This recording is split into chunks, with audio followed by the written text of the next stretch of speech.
Yesterday at the Windsor Golf Club. Now, let's still stick with golf. And Kavit Baku is the outgoing chairman of Muthaiga Golf Club. I had a conversation with him yesterday on where he's left at the club and probably if he feels going forward, it will be better. Let's take a look. Thank you, Kavit, for inviting us for the Chairman's Prize. We are really honored to be here. I mean, the 2024 Chairman's Prize, what can you tell us about, wholesomely how it has been?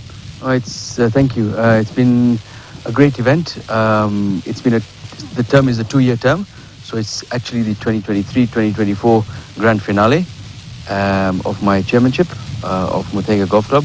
It's been a great honor.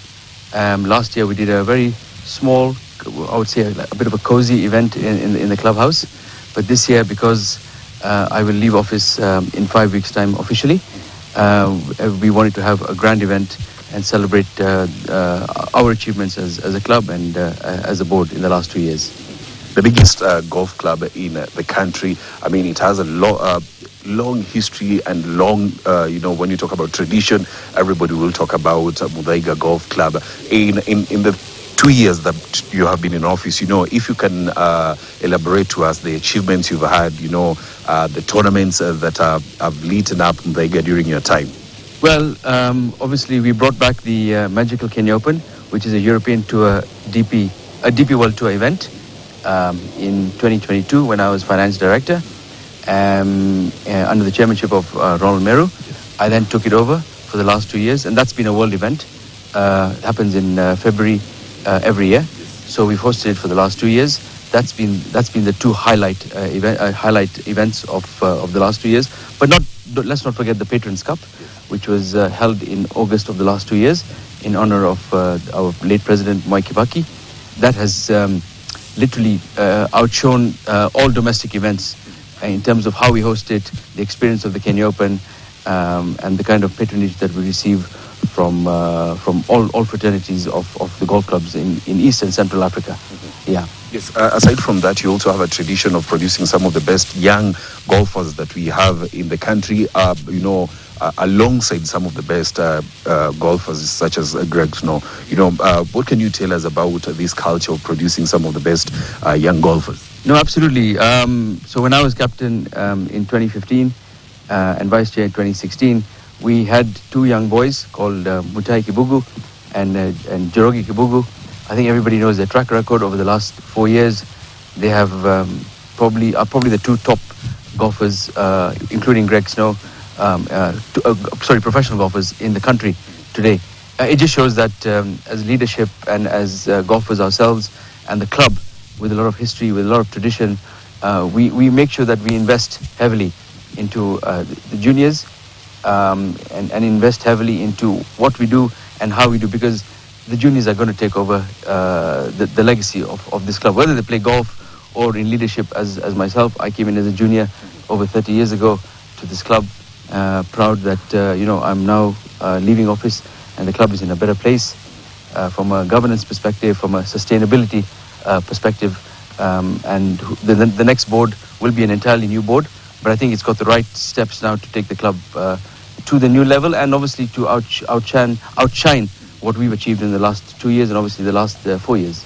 Yeah. Yes, the chairman's prize that you're having at the moment is played in two formats. Today is the medal. Yes. Tomorrow it will be staple for points. Why did you put that? No, that's a tradition. Friday is always medal, which is slightly easier, the course. But Saturday is Stableford, and we've set up the course really tough because the overall winner is the difference of the medal and the Stableford.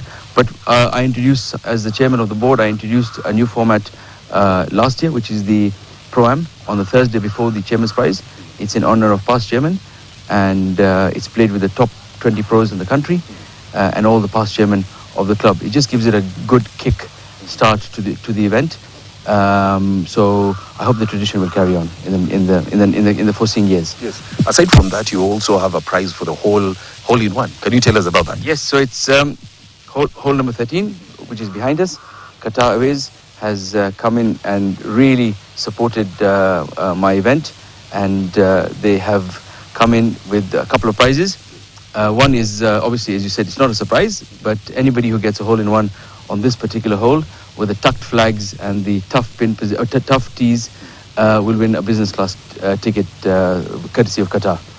Yeah. Yes, Muthaiga has also been known for climate conservation, Yes. sustainability. Yes. What can you tell us about that? Well, we are adjacent to Karura Forest, so our sustainability programs are all about planting trees. I think every hole on this golf course in the last 10 years has got a unique tree, and some of the past chairmen or some of the past captains or the board has planted a tree. We take initiatives every year to make sure that we grow fruit trees, trees that have obviously been cut down, like blue gum, and other trees that really can't sustain themselves because of the nature of the climate.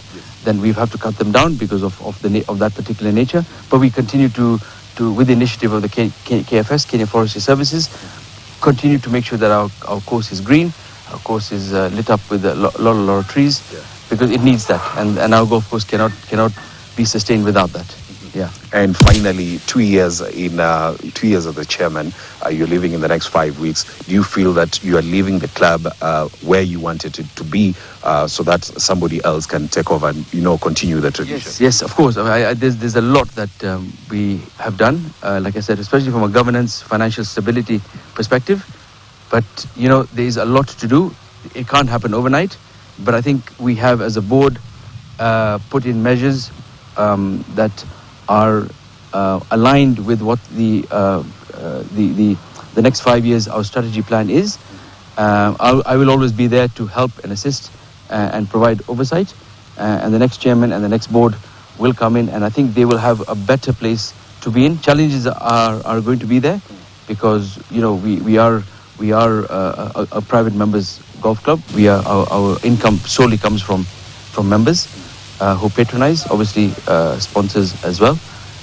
But I believe that it's a great kickstart to a new generation for Muthaiga Golf Club. And did you expect such a turnout today for having more than 100 members coming out on Friday? I'm sure even on Saturday it's going to be even more members participating. Well, it's not 100, it's 260 each day. So the support has been absolutely overwhelming.